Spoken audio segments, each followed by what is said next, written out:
अल्लाह के रसूल सल्लल्लाहु अलैहि वसल्लम के दौर में मोहब्बत का मेयार इस कदर आला था, लोगों ने कुरान सुनते थे, समझते थे। आज हमारा कुरान सुनने को जी भी नहीं चाहता। माजरत के साथ आप कहेंगे ये कैसी बात कर देते हैं। अल्लाह के बंदो, एक वक्त वो था, अल्लाह की कसम, हजरत उमर कहते हैं जब कुरान पढ़ा जाता, मैं काफर था उस वक्त, मुसलमान नहीं हुआ था। मैंने कुरान को जब सुना, इस कदर इसमें गहराई की बातें, दिलचस्पी की बातें अपनी तरफ खींच लेने वाली बातें थी कि मैं काफिर होने के बावजूद मैं कुरान सुनने के लिए काबा आता, कुरान पढ़ा जाता। एक दफा ऐसा हुआ, मैं कुरान सुन रहा था, रात गुजर गई, लेकिन मेरे जी चाहता मैं और सुनूं। जब सुबह फजर फूटी तो मैंने क्या देखा कि साथ ही अबू जहल भी सुन रहा है। उसने मुझे देखा, उसने कहा आप यहां, उसने कहा आप भी यहां। उन्होंने कहा ये कलाम ऐसा है, ऐसी इस तरफ खींचे जा रहे हैं, आज के बाद वादा करते हैं कभी नहीं सुनेंगे। वक्त गुजरा, कुरान पढ़ा जा रहा है, कानों में आवाज पड़ी, इसी तरह फिर सारी रात सुनते रहे। सुबह हुई, फिर उसी तरह उन दोनों का टकरा हुआ। अल्लाह की कसम, इस कुरान में तो वो तस्वीर थी कि लोग ना चाहने के बावजूद जब इसकी कलाम को सुनते, खींचे चले आते, खींचे चले आते। और सहाबा कहते हैं हमने देखा काफिरों के बच्चे औरतें वो इस कुरान को सुनने के लिए बेताब हो जाते।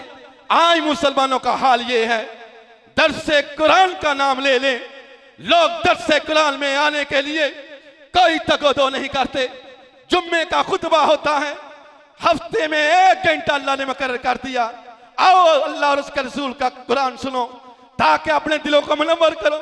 हर आदमी की यही कोशिश होती है कि जब जमात का वक्त हो फिर मस्जिद में जाओ। ये बात आया करती है, खोल खोल के बयान कर रही है। आज इस कुरान को कफार सुनने के लिए बेताब थे, आज उससे भागने में हम 2-4 गुना आगे हैं। अल्लाह की कसम, अगर हमें यह खौफ ना होता कि लोग कहेंगे जुम्मे की नमाज भी नहीं पढ़ते, हम जुम्मे की नमाज के लिए भी ना आते। दुख होता है, एक तरफ नारे लगाते हैं हमें अल्लाह के नबी से मोहब्बत है, और दूसरी तरफ उसके कुरान सुनने को हम बड़ा ही नागजीर समझते हैं। ये तो फालतू बातें हैं और मुंह से कहने से नहीं, अमलों से भी पता चलता है।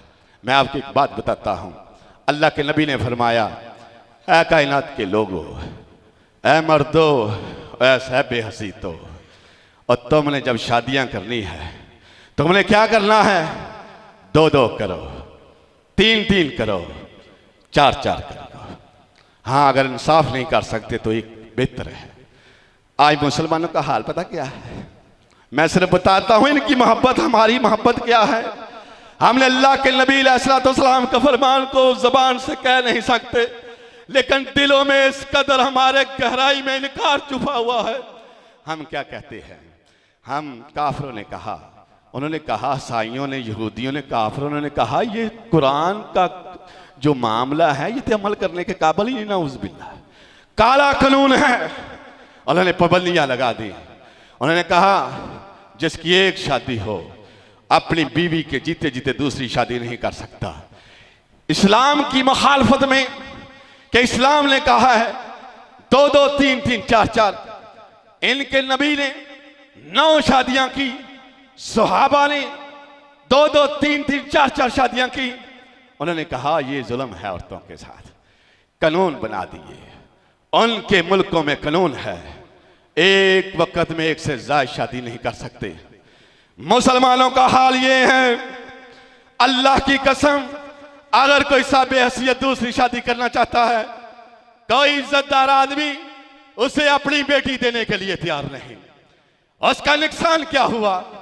नुकसान ये हुआ कि आज हमारे माशरे में बहुत सी औरतें ऐसी हैं जिनके बच्चे हैं, उनके खामद बहुत हो चुके हैं।